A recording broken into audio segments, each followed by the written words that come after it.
The Vera Time Show. The Vera Time Show. The Vera Time Show. The Vera Time Show. Let's talk about it. Let's talk about it. Let's talk about it. Let's talk about it. Let's talk about it. Let's talk about it. On the Vera Time Show. Let's talk about it. Yeah.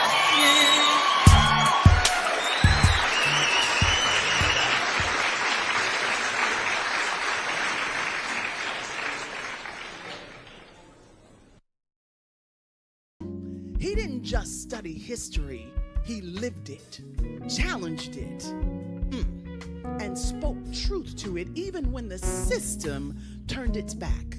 From the classroom to Congress, from lectures to liberation work, he stood on the front lines of intellect and integrity, and for that, he paid the price.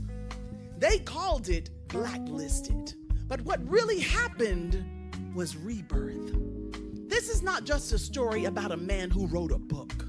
It's about what happens when activism becomes the cross you carry, when telling the truth costs you your career, your comfort, and your peace, but gives you something greater: clarity, conviction, and the courage to keep fighting. Because real activism isn't a slogan or a social media moment. It's a lifetime of standing when sitting down would be easier. And today, we're talking to a man who's still standing. Proof that truth may get silenced, but it never dies. Joining us to tell his story and his truth is the one and only Dr. White. Hello, hello, hello. And we are with Dr. Issa White. How are you today? And we're here for part 2. Absolutely. I'm doing very, very well today. And how are you? I'm good, thank you. I am blessed. I'm going to take a few minutes and read a little bit about Dr. White. He is a distinguished scholar and author with an impressive background. He has taught at respective institutions such as the University of Cincinnati, the University of Illinois at Springfield, and the University of Central Florida, where he earned tenure. His acclaimed book, Inside the Nation of Islam, the personal and historical testimonial of a Black Muslim, remains an academic bestseller. His most recent work, Blacklisted, which is what we're going to be talking about today, Paying the Price for Speaking the Truth, speaks directly to the moment we are in today. His expertise spans public history, Latin America, Caribbean studies, and constitutional and legal history.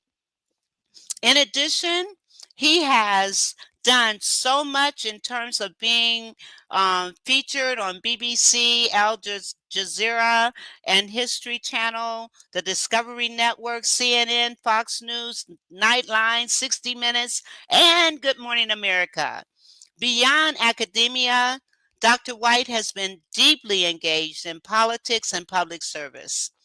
And I am just honored that you're here today. And I want to recap a couple of things that we talked about on the first show that started with how you were raised as a child and the fact that your parents placed so much emphasis on you learning about our culture. I want you to take a few minutes and kind of speak to that and talk about that for a little bit.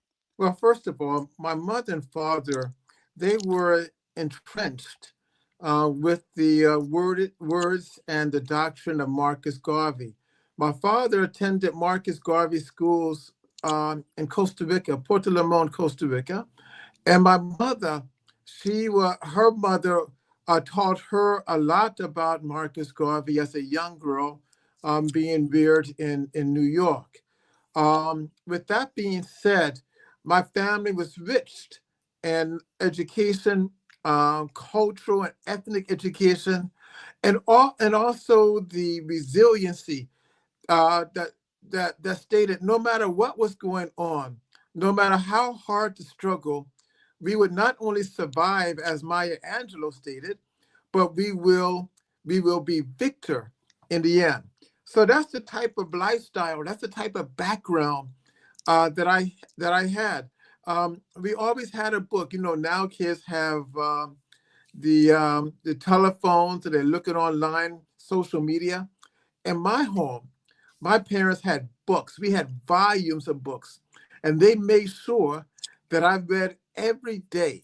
I don't know if you remember, Sister Vera, at one time, the major volumes that we had besides the Bible was World Book Encyclopedia. Do you remember that? Yes. Oh, All right. yes. We had And we had them. that's right. And every black family is just about had it. And that laid a foundation for us, because when we wanted something, to know something, we'd get that book. We'd read it. It became entertainment. You see, it laid a foundation for our intellectual growth as people of that generation. That's wonderful. And what caused the cohesiveness in your family and you guys being able to just really embrace the culture and your lifestyle? Well, my family was very, very poor. My mother, oftentimes, she would have to go to the market after hours and get the food that they would throw away, and she would fix it up and give it to us. And we had nice meals. My father, even though he was a minister of the African Methodist Episcopal Church, he wasn't paid very much, maybe $20 a week. Oftentimes, this is in the 1960s and going into the early 1970s. Not like he was not a JD Jakes, or whatever his name is. TD TD Jakes, Jakes. TD Jakes. He wasn't like that. So what we had was pride and intellect and a belief in God. That was the cohesiveness. All right. You may not have the food you want. You may not have the house you want. But one thing that made us rich was our faith in God, our love of our community and culture, and the resilient pride that said we will win. Nothing will stop us. And that we have pride in ourselves always. That is beautiful. And you also talked about how you guys would have family dinners together and how Absolutely. important that was. Well, It's Go ahead. yeah, absolutely. Family dinner. In fact, during the weekend and on most weekdays, we had breakfast together. All right. Because during breakfast, what happens? You pray before the meal, and you pray a family prayer together, because there's no guarantee that once you leave that house that you're going to come back alive. So that's what my parents pushed in us. Then at night, the night was the wonderful meal between 4 and 6, like clockwork. And that was the time where we discussed things. My dad discussed what was taking place in his life. My mother and my sisters and I, and they questioned us. What did you learn today? What are you doing today? How you acted in school? That was every day. That was common. And with my children, I do the same thing. All That's right. Every wonderful. day we have dinner together, even now when That they're home. That's beautiful. And a couple of things that you mentioned that I feel is lacking in our families today is that faith in God, that spiritual peace. We are mental, physical, emotional beings, but it all stems from our spirituality. And that is missing in our families today, not just the Black family, but in America, we are forgetting about our spirituality and teaching our children the morals and the integrity and the character that is built from having that spiritual base. And talking about meals, those of you that are listening or that will be listening to the replay, I want to encourage you to have at least one meal a day with your family, to give time to talk about what's going on in their lives and to have dialogue. Put the electronics aside, put them in a basket somewhere away from the table and have that dialogue and that honest conversation. That is so important. And, for you, you are an example of what can happen when you have that confidence in yourself, you have that family cohesiveness that's based on spirituality. That is so important. And praying together, that scripture that, a family that prays, it's not a scripture, it's a quote. A family Yeah, that prays together stays together, yeah. and I And, go and, ahead. and we have to get back to the fundamentals of religion. All right, the fundamentals of the Ten Commandments, the fundamentals of good, so that we can build our families again. Because right now the black family is sheltered, is shattered. I mean, we have families whereby the husband is out the house, the wife or the mother is out the house. When they come in, there's no talking, there's no loving, there's argument. When they sit down, everyone has their telephone, and they're looking at it, and they're playing on those telephones. And with this, it means that the very fundamentals of familyhood has died. And when that dies, the community dies. And when the community dies, the nation will soon follow.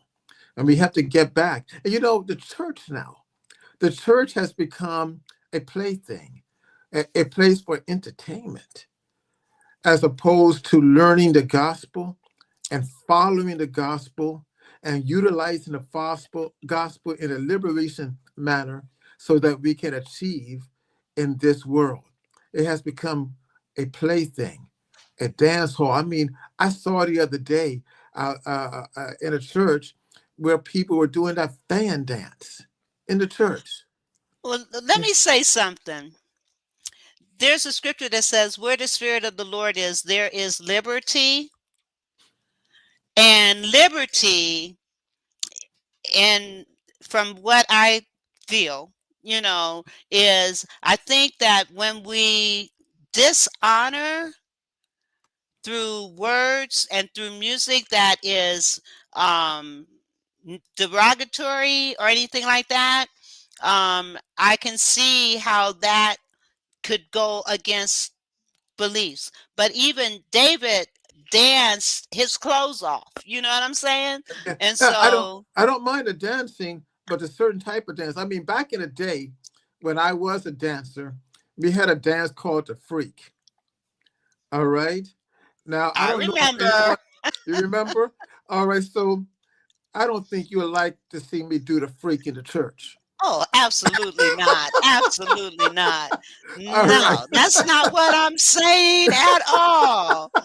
But boots on the ground is actually, it's a message song. I mean, I don't know how to do the dance. I admit it. Okay, okay. Yeah. But boots on the ground is basically saying you got to stand up, you got to do what you got to do. Listening to the words of songs is very important, and being able to understand, words matter. Words Yes, matter in yes, yes, music, yes. words matter in how we speak to each other, how we speak to ourselves. But anyway, I know I kind of went beyond. Oh yes, it's okay. That's why I love talking to you, because we can go any way. When we speak and we have a real communication, nothing is off the table, and it's just wonderful discussion. Something that we have lost in this world, something that we have lost, especially in the United States. Civil, loving discussion, even if we disagree. And we need to be able to agree to disagree.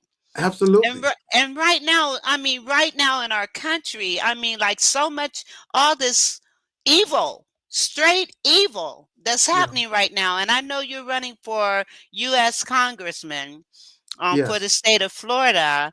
And before we even start talking about that, one of the things, you have written a book called Blacklisted. And let me pull that book up right quick. Let me you have this book called Blacklisted.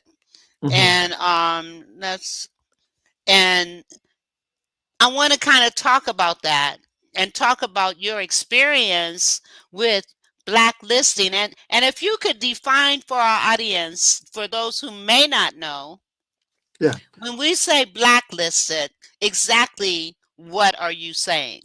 Oftentimes, it's the an entity. If it's the state, they're using their political, economic, and social strength to silence you, to because you go against their narrative. That silencing may be the case of losing your job or your business, losing your home, losing your family, losing your liberties, losing your life. That's where we are now. This where we are is that oftentimes when we talk about blacklisting, we talk about the 1950s, the 40s and the 1950s, where you have Paul Robeson being blacklisted, where he was not allowed to sing and to perform, and his passport was taken from him because they said he was a communist.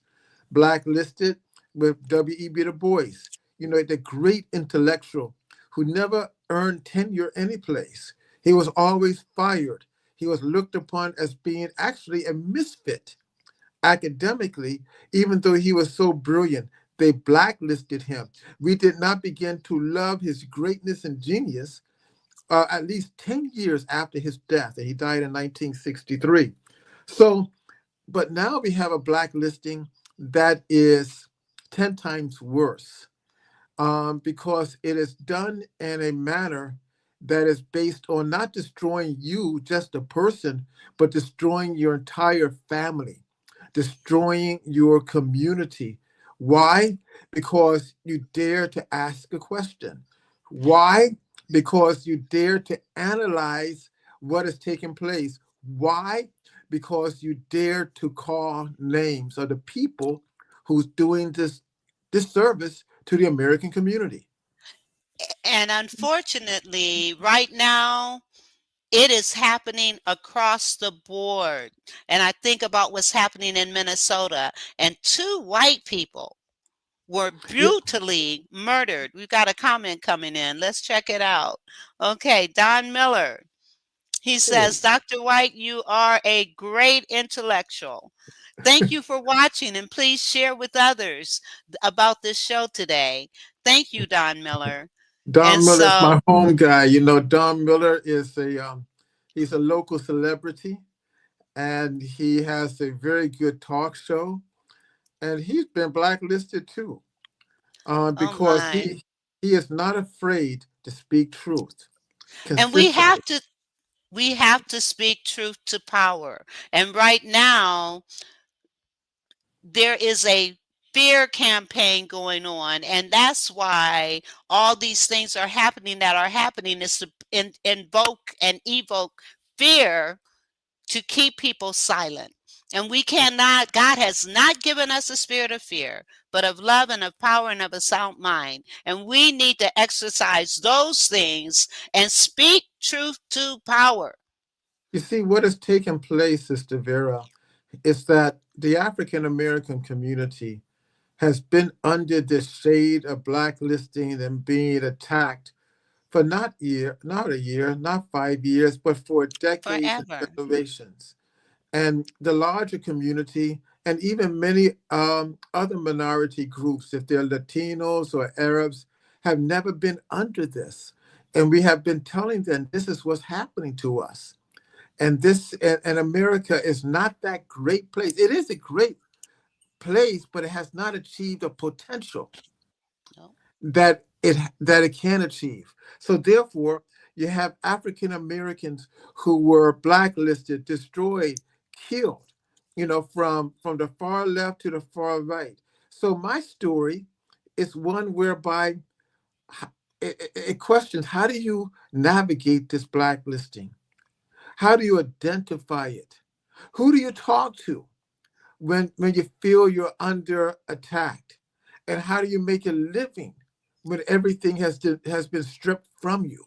Because the whole element of blacklisting is something like buck breaking that they did to African American men during the period of slavery. I don't know if you're familiar with that buck breaking, sometimes called back breaking, whereby you will have an African American male leader of a community, of a plantation, and he is strong, he is vibrant, he's like a Nat Turner type who's going to fight and die for freedom. Well, what happens is that you strip him and you sodomize him in front of the whole community. Now, what you have done, you have stripped him from his manhood. You have stripped him of his strength. And therefore, you have stripped the people of a leader because you never can look at that person the same. And this is what has happened to many of our leaders in the United States. Not that they have been literally sodomized, but when they take everything from you, you see, then you go to your wife and children and you're saying, I don't have the money to take care of the home. I don't have the money to pay the mortgage or the car payment. I can't make that vacation this year. What they have done to you, they have back broken you. All right, they have bucked you, taking your manhood from you. But there's a way to fight back.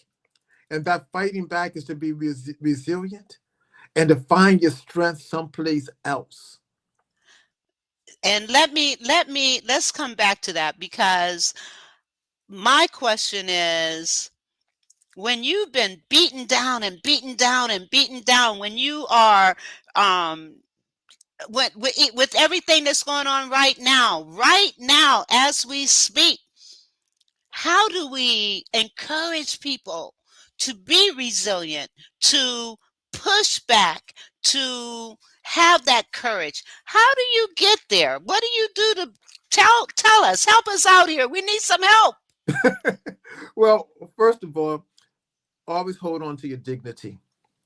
You don't have to lose your dignity and your integrity. I've noticed a number of people on the social media that's going through a tough time. They're yelling, they're screaming, they're crying, they're cursing. Hold on to your dignity. There's an old saying in boxing. I used to box, If you get hit, if you get hurt, don't let your opponent know. Show your strength. Then at the same time as that is going on, God has given us the ability and abilities to find other resources within us where we can make a living. Many of us got tied to a position and to a job. For example, I'm a professor. They took that away. So most of my colleagues who was like that, they said, "What can I do?" But there's other things you can do. Wait a minute. I got to interrupt you. You said they took away you being a professor Yes. at all the schools that you were at? At the University of Central Florida. How can you mind sharing more about that? What Totally. happened? Yes. Well, when I was there, I argued that we're not retaining Black students. We recruit them with no intention to retain them. We were more concerned with how it looked on paper. Secondly, we were not creating a positive workspace for good African American and other minority professors to research. That is giving them time to do their work, sabbaticals, giving them classes whereby they can express themselves, but loading them up with several classes so they can do their work. Thirdly, I said to the University of Central Florida, we are the largest university in the country. However, we are not the strongest academically. So there, to become stronger, we can create a new repository. I had in line members, the Nation of Islam, through several of their scholars and leaders. They were going to give me their paperwork to be housed at the University of Central Florida. That would have turned University of Central Florida into the leading center to study Black nationalism, Black Islam, the Nation of Islam in the country, which is a phenomenon and a very interesting group. But because of racism, they did not want it. So therefore, because I brought, then thirdly, I called for the development of an Islamic studies department. Now, those four things I was calling for, I became the radical, the extremist, the man who doesn't know how to become a good citizen on campus. So therefore, they made my environment a hostile environment, having students come in to tape me, having me followed, not allowing me to teach in the summer. If you know, most professors don't make much money. We have a beautiful title, but we're just, we're barely existing. All right, so the summer is very important for most of us. So they did not allow that to happen. Then my work, I have more articles and books than anyone in my department. Do you think they put it on their webpage? Do you think that they honored my work and talked about my work outside my department? No. So they created an environment that I had to make a choice, right? Either I stay in there and suffer, all right, and possibly die, because that's what they want you to do, or I had to leave and go elsewhere. Now that leaving to go elsewhere, that's where they really blocked me. But before you get into that, let me ask you. Now you're talking about Florida, and this is a white institution, right? Absolutely. Okay, but understanding what Florida has done as it relates to people of color, scrutinizing books and banning various and different types of books and all those kinds of things. And were those kinds of things going on as you were doing this Muslim initiative at the surely, but university? surely, but in a different manner. See, what they do is that, for example, if they want a person to teach an African American history course, they will oftentimes get a person who is not entrenched with the scholarship of African American history. What that means is that they're going to go to a secondary source, get some mild narrative, and teach a history that's more like trivial. This is the first Black man to do this. This is the first Black woman to do this. That's not African American history. African American history is one whereby you analyze, you critique, you study the trends, and you make a synthesis as to what happened in the past and what does it mean for us in the present. That's African American history. So therefore, you'll find a white cat or a white lady or somebody else who is not entrenched, and they'll do some mild stuff, which means nothing. All right? I understand. And I also understand it is critical that we know and learn and teach critical thinking, which is how the African American Studies program should be, but all education should be that way as well. So my so you being eliminated from teaching, I am so sorry to hear that. And so did you fight this? Did you do anything legally against this? Oh, of course. I took the university to court. We did a settlement. But you know what really got them upset? And this is something for all the brothers and sisters out there who is listening. When they came against me, I called names and I put their names in the paper, on in the media who was doing this attack. You see, those types of people, like they have in the Bible, they like to throw the stone and hide their hand. Right. The All right, agitator. but you don't play their game. If they Right. get rough, you get rougher. I'm not like Michelle Obama. All right, if they get dirty, you get dirtier. All right, if they hit you, if they slap you, you punch them. If they punch you, you cut them. If they Ugh. cut you, you drop them. Okay. And you know what? Okay, so that's And you're real. right. And Don is right. I wasn't that type of Negro they wanted to deal with. Right. Right. The thing is, so you do not ascribe to it sounds like you do not ascribe to what Dr. Martin Luther King wanted us to do, to peacefully combat.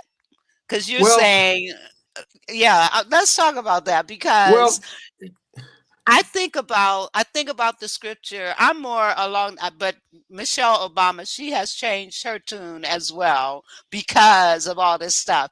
And the thing is, the only way that you're going to be able to address the bully is by truly addressing them and not allowing them to bully you. But well, on the, go ahead. but with Dr. King, there's two Dr. Kings. We only know the Dr. King in 1963, I Have a Dream, and Turn the Other Cheek. There was a Dr. King who was protected. He was endorsed, and he endorsed the Deacons of Defense. These were some bad brothers, and they would oftentimes go to his rallies, and he would have to hold them back a little bit because he kept them close, but also at a distance. He understood that violence must be done, but he never talked about it. Then they don't talk about the king who also had a gun. All right? That king they don't talk about.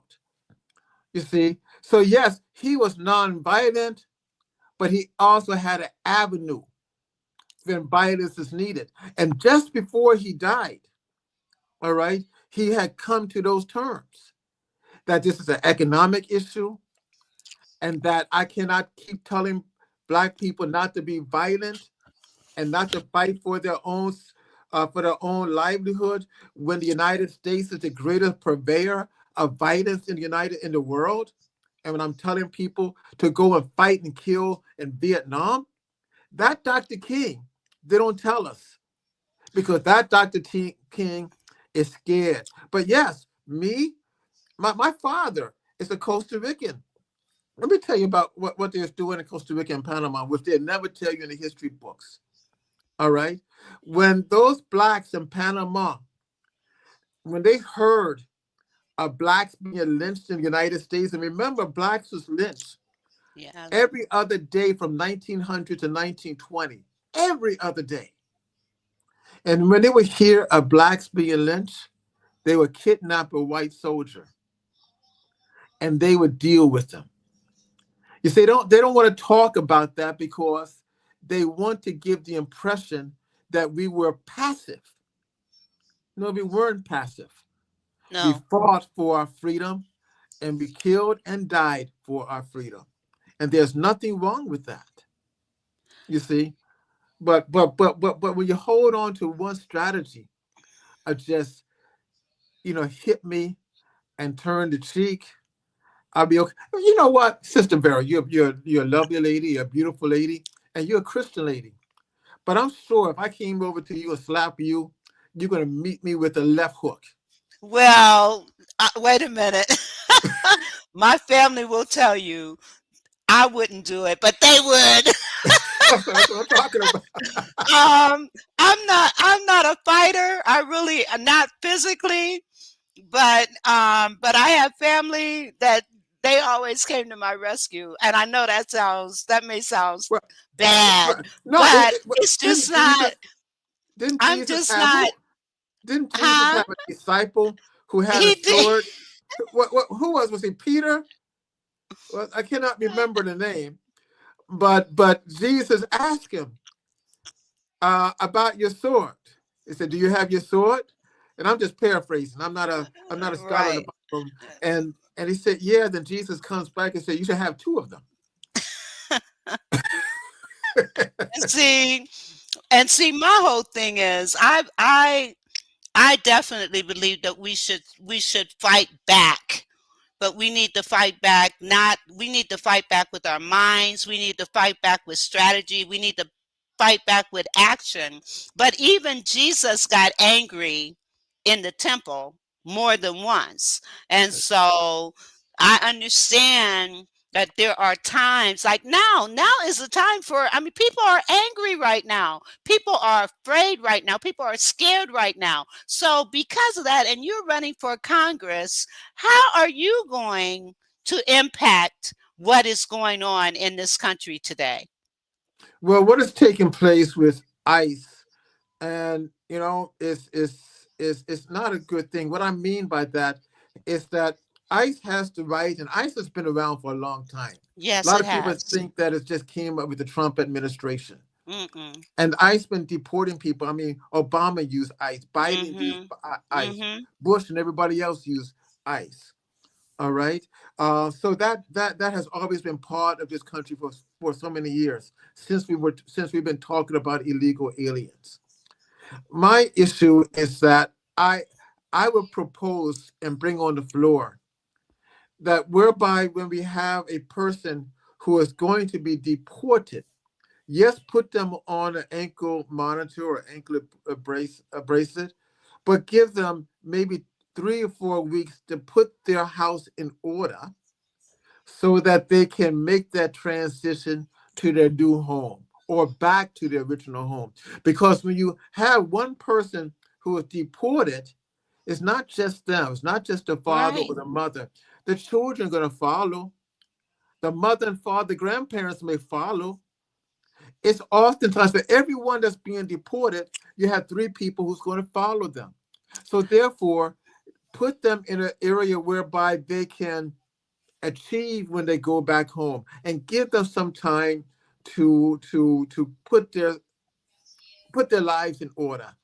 In, Well, in fact, I'm asking for them to do that something they don't even do for African Americans. Because when African Americans get arrested and they have children, what happens? All right, that father or that mother's going to jail, and those children are placed in as foster wards care. of the state. I'm asking for them to be, in many respects, more humanist than they are to their own citizens of the United States. Well, the thing is, due process. We are lacking in due process right now with the current administration and the way they're doing what they're doing. And it's nothing right about what they're doing. And we're all immigrants. The thing is, I guess my issue is this country would not exist as it is if it were not for immigrants. Now, we came by force, but everybody except for the indigenous people are immigrants. Well, I So would push why? back a little bit on that one, Okay, go ahead. because immigrants means that they voluntarily came. All right, they came here for a better life, for Right, opportunity. They had the opportunity to achieve a home, to get a job, to go to school. We as slaves, we didn't have that right. opportunity. No, we So they, didn't. And so while the immigrants still speak Spanish, we we don't speak Wolof, we don't speak Igbo, we don't speak Mandingo, we don't speak Hansa. All right. While, exactly. while they still are able to hold on to their religion They're, of right, Catholicism and their history. or Yeah, Christianity, we lost our religion. We had to remake it. While they were able to keep their culture, we yes, had to manufacture a new culture. All right. exactly. And So that, so so therefore, exactly. I do not equate their struggle with our struggle. And neither, and I was not saying that. What I said was, we are all immigrants. We came by force. We came without our history with us. We came without any support, but everybody else, except for the indigenous people that were here from the beginning, everybody else came here because they Because they chose wanted to to come. do that. They chose to do that. And Yeah. so there is a marked difference between the immigrants that came willingly and us, which is why we're oppressed, that which is why we have been oppressed all the time that we've been here, because we didn't ask to be here. We were forced to be here and forced to be slaves. We've got another comment by Don. Let me see. He says, we came here shocked, and I don't have my glasses on. I can't. Says that shackled and chained. You are very misinformed. That is an offensive. He took issue with what you said. Uh, Well, but again, I want to correct the mis well, I want to clear up what I was saying. I'm not saying that we came here like everybody else. I'm not saying that. I recognize that we were forced to be here. Like you said, we came in chains. I'm talking about immigrants that came here by choice. That's what I'm talking about right now. mhm. We are a whole different, we're not even in that category because of all the things that we've had to go through. So we're Yeah. not even in that category. So I'm sorry that it was misunderstood what I was saying.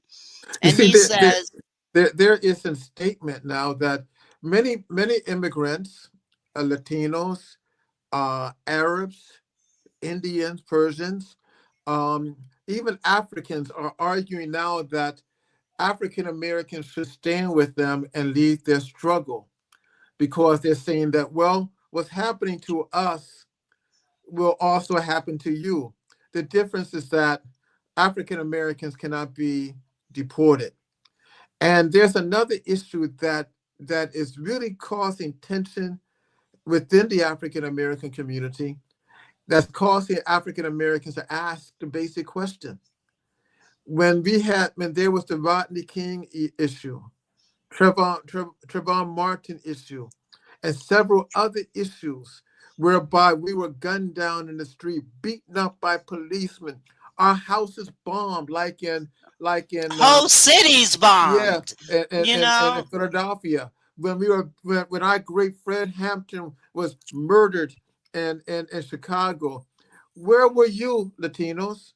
Where were you, Asians? Where were you, Indians? Did you stand with us? I'm going to tell you an experience that I had. Remember a few years ago when a when this white dude walked into a church in South Carolina, Yes, and killed killed the 9 people. all right. Yes. Then I, to my own Muslim community, all right, um, I said we need to go and support this church because what happened was wrong. I'm not talking about the Nation of Islam. I'm talking about the immigrant community that sometimes I pray with. And they said to me, what did they do to cause him to Oh react that way? no. I got as hot and I got as mad as a firecracker. What do you mean what they did? What they did? This guy comes in and he blasts them, you see?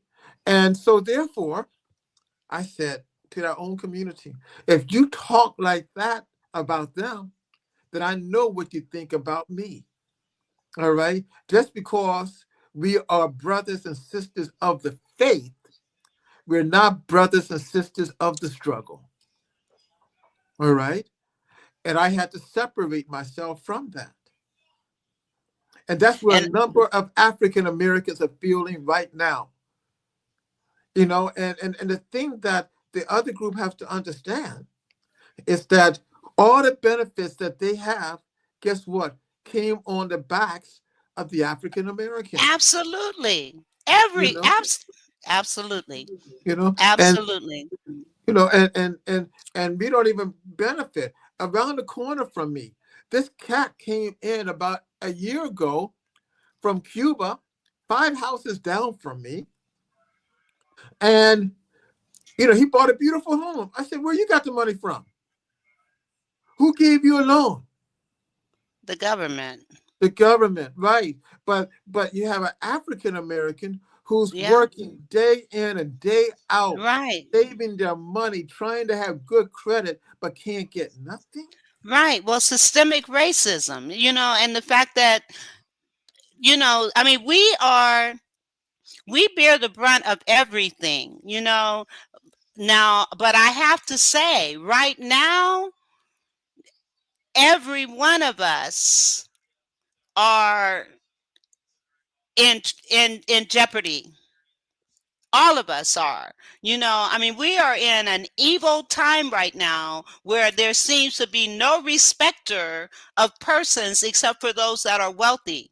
Don, he says, send them home. They are They're taking taking from us at the the greatest greatest level. level. Well, but the thing again, and I hate using the word even illegal because um th- there's so many. I mean, this is so controversial, but in my opinion, I believe people need to have due process for whatever it is. You don't just grab people off the streets and send them to other countries. You don't do that. You don't just take American citizens and shoot them down like dogs. You don't do that. And it's wrong. There's nothing right about it. There's nothing right about what's going on in this country today. And Yeah. yes, it impacts on Black folks, it's impacting on Hispanics, everybody, You you know, know? I used to live in Brazil, still have a home there. And I remember I got hurt. I had to go to the hospital. And before they would service me, I had to pay money up front because they said I'm not a Brazilian. Before I could put money in the bank, I had to put a minimum of $25,000 in the bank. I could not use the services of Brazil because they said that they will not allow aliens or illegals. I wasn't illegal. I was a diplomat there, but I could not utilize the services that are set aside for their community. And I understood that. Every country has that right. I think the case here is that you have people who misuse the gratitude of the United States. I remember on another flight, I was coming in from the Middle East, and this lady was pregnant. And I said to her, why are you traveling like this? You 8, almost 9 months pregnant. She looked like she's going to have the baby on the plane. And she said straight, as soon as I get there, I'm going to the hospital. I want my baby to be an American, just like Wow. that. And she utilized the baby now so she can stay in the system. My own cousin, all right, who was from Colon, Panama, she got pregnant in the United States, got pregnant from a guy she don't even like. Then she got pregnant so the kid can be an American, and she thought she could stay in. I told her, I was working with the White House Commission at the time. I said, listen, you better get your papers in order because if you leave this country to go back home to Panama City, you're not going to come back. You're not going to see America for 10 years at least. But so many people have bypassed the system. She thought she would. So when she is coming back, I'll never forget it. She called me from Miami and she said, Uncle, Uncle, can you help me? I said, I can't help you, baby. All right. You go back to Panama and look at the United States on television. That's what you're going to have to do. You Wow. see, so the element. My own father's sister, Vera, was deported. You see, he was deported, and but he they gave him at the time 2 weeks to leave the country. He left the country. He got his papers together in Costa Rica, came back, and he became a citizen and a great American. You see, there are ways to do things. For example, when you come in the country, right, and you know your child wasn't born here. Well, you should be getting your papers in order. Your child should not reach the age of 17 and 18 years old and find out that he or she is not a citizen, then you call them a dreamer and get mad if they have to leave. That's your responsibility. This is what happened. And one last story. I was I was coming back from Senegal, and this young man, handsome young man that attended Bethune-Cookman University with his girlfriend. They went to Senegal on a holiday. Coming back, since he did not have an American passport, he was traveling on a Haitian passport. He thought it was cute. He thought it was cool. I'm a Haitian. But he knew nothing about Haiti, didn't speak Creole, didn't speak French, and they sent him back to Port-au-Prince. He was crying. It was me who ultimately worked through the Congress. I wasn't a congressman, but I had friends in Congress and in the Senate who was able to get him back into the United States. It took me 6 months to get that boy back into the country. All right. But that was the parents' fault. And I understand. And I want to address, he said, Don said that I was, let me go back to this. Oh, okay. He says, we're not in jeopardy. You are pushing a bad narrative. Okay. I think I want to have this guy on my show. Well, Don is a smart South Side guy, tough guy, and he's been involved in the struggle. And I mean, I've been involved to the extent that I could be. Now, I grew up in a community where when all the riots and what have you were going on in Cleveland and Akron and all over the country, our city was isolated from that because what they did, they put people who might be militant in positions to diffuse any riots or anything like that in this community. So people in this community never experience the riots and all the things that other people experience in other parts of the country during that time. Now we are, and he says, he says we're not in jeopardy. I would like to better understand what he means by that and what he means by I'm pushing a bad narrative. I'd like to know more about that. And then Jemiah, she says, as Fannie Lou Hammer said, we're sick and tired of being tired. And yes, we are. And that's not anger. That's exhaustion from fighting battles everywhere else while everyone else benefits. Absolutely. That's why we are the resilient people. That's why, because nobody else could go through all the stuff we've gone through and still find joy. And that's why it's important to have someone in Congress that represent our interest. All right. We don't have to be ashamed to represent our interests, our hurt, our anger, and what we want. Everybody else does it for their community. And that's what makes the political elite, the dark state or the black state, afraid, because they're used to congressional leaders and senatorial leaders to waver, to try to negotiate every little thing, and are afraid to say what is right, what is true, and they don't want anyone like myself who has the intellect to bring it on the floor.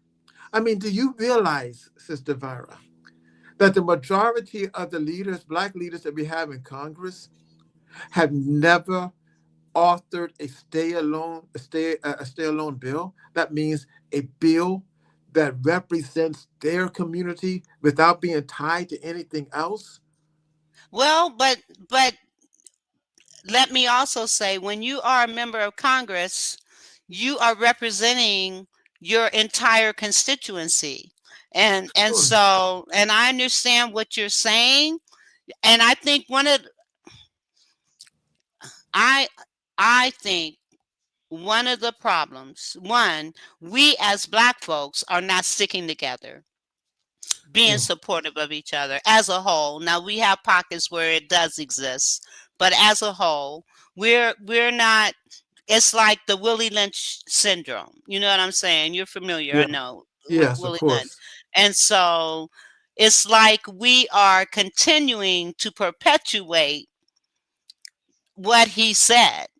And we need to understand that we do need to support each other, and we do need people in office that's going to have our interests at heart, but we cannot just, we've got to, if you are a politician, you should be looking at your all of your constituency. Now if all of your constituency is Black only, then yes, you know, def am I making any sense to you? I mean, is what I'm Yes, saying making sense to you? absolutely, it's making sense. And Don Absolutely. Miller, he says we're killing each other. There's no epidemic of white men killing Black men in this country. There's an epidemic of Black men killing Black men. Well, I, Don, I love Don, but we do have a lot of white men still killing Black people. Yes, Doesn't mean absolutely. that, or doesn't mean that we don't have Black on Black crime. Of course, it doesn't mean that. Um, but Everybody's killing Black folks, white I folks, mean, Black um, folks. you I mean, know. I mean, for example, my son. I have two sons, Hmm. and I have to tell them.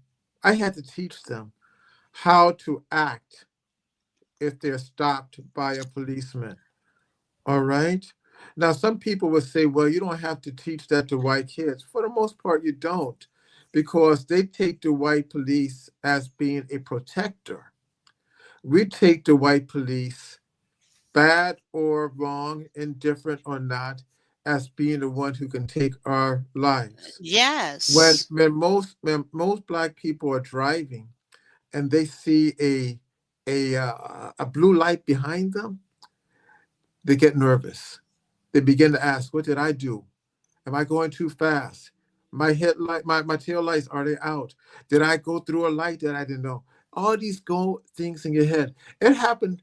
It was so bad for me. Once I was driving from Chicago and to Indianapolis. And when I got into the Indianapolis Expressway, I don't know if you know Indianapolis. They have a expressway go right by the airport. Hmm. And and I saw the police. They had stopped 4 or 5 cars with Black men. So I stopped my car about maybe 35 yards in front of the other cars. I just waited. And the police came to me and he asked, why did you stop, sir? And I immediately said, because I know I'm going to be next. They put it in the New York Times. You know what happens? It becomes conditioning. And let me also say, You see? I experienced that same kind of stuff. I was stopped. I have never been stopped so much by the police than I was when I lived in Georgia. And I mean, so that nervousness, that um, being fearful when a police car gets behind you, I've experienced that. Yeah. But it's incumbent upon parents, African American parents, especially of males, to educate their children and to give them advice on how to conduct yourself when you are stopped Yeah. by a police officer. That is Yeah. that's Yeah. mandatory. It's mandatory. And you Right. know what? Oh my God. We And, have and, ran out of time. and just one more, and going back to what Brother Don stated about Black men killing Black men. That's one of the reasons I don't really talk about guns too much, because oftentimes we use them on people that we know and love. And, Black men have been taught self-hatred. So therefore, a white guy can step on your shoe and you say, "That's okay, man." A black guy step on your shoe, "Nigga, I'll kill you." You know, Yeah. we have that type of attitude. We have lost our empathy and love for Yes. each other. And we got to get it back. Love is the Yes. only way that we're going to resolve the issues that we have in this country. Love is the key. And with that, we're out of time. Oh my We gosh. we Well, are out of time. and I appreciate you being on my show, and we'll have to do this again maybe in a month or so. well, thank you. I love All it. right. You're a great host. Make sure you call Don. And, Okay, I and don't have a way of getting in touch with him. He well, can hit me up on Facebook, not the Vera Thomas Show page, but my regular personal page. Please send me a DM. I would like to talk to you. and So, okay. don't forget to buy Blacklisted and support our campaign. DrIssa4Congress.com. We need your support. Yes, let me pull that up because we're running out of time, but let me put this up. Support him, and also let me pull up the GoFundMe page Please, we need it. um, that you can screenshot it here. Even if it's $10, just help us because we're struggling. That's not it. Okay. Let me move. Oh, here it is. I need my glasses. Okay, so you can go to this GoFundMe page, screenshot it, so that you can see it. I'm gonna also put it in the chat. That's what I'll do. Put it in the chat. And so please support Dr. White. Yes. I'm putting this. You only can be protected by the community. Please protect us. They're hitting us hard. Yes, they are. Yes, we've taken a lot of body blows and they're trying to stop the momentum. They even put out a letter on me a few days ago that I'm anti-Semitic and I'm anti-white and I'm a communist and I'm And we were homophobic and I'm a right. misogynist. They hit. We were supposed to talk about those things, but right now I am out of time. We have gone over Thank you. already. So we will talk again soon. Thank you all for being here. Thank you, my Please sister. like, share, and comment, and please subscribe to my channel. Thank you very much. God bless you and have a wonderful, wonderful week. I will see you on Thursday. Thank you. And with Good that, night. thank you. Thank Good night. you. Good night. Beautiful. Good night. The Vera Thomas Show. Oh.